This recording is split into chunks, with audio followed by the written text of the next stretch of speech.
შეერთებული შტატების 1000 წლეულის რამოწევის კორპორაციამ ეკონომიკური განვითარებისა და სიღარიბის დონის შემცირების ხელშეწყობის მიზნით 2011 წლის დეკემბერში საქართველოს მეორე 5-წლიანი კომპარტის უფლებამოსილ ქვეყნად შეარჩია.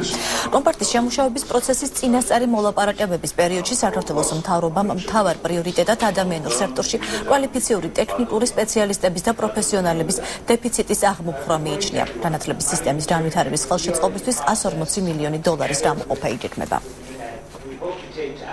ჯერჯერობით მიმდინარეობს მოლაპარაკებები საქართველოს მთავრობასა და ამერიკის შეერთებული შტატების მთავრობას შორის. საუბარია რომ გამოიყო საქართველოს მთავრობას საგრანტო ერთეული 140 მილიონის ფარგლებში.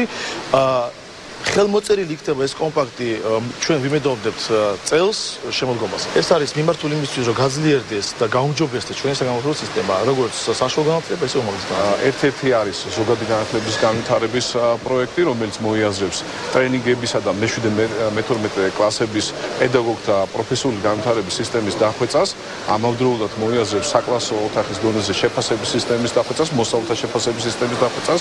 მეორე პროექტი ეს არის პროფესიული განვითარების სისტემის განვითარებისაკენ და მესამე პროექტი ეს არის კვლევა შრომის ბაზრის გენდერული ფაქტორებისა და რაც მთავარია საინჟინრო, სამეცნიერო, მათემატიკური ტექნოლოგიების სწავლების კუთხით არსებული პრობლემების იდენტიფიცირებისაკენ.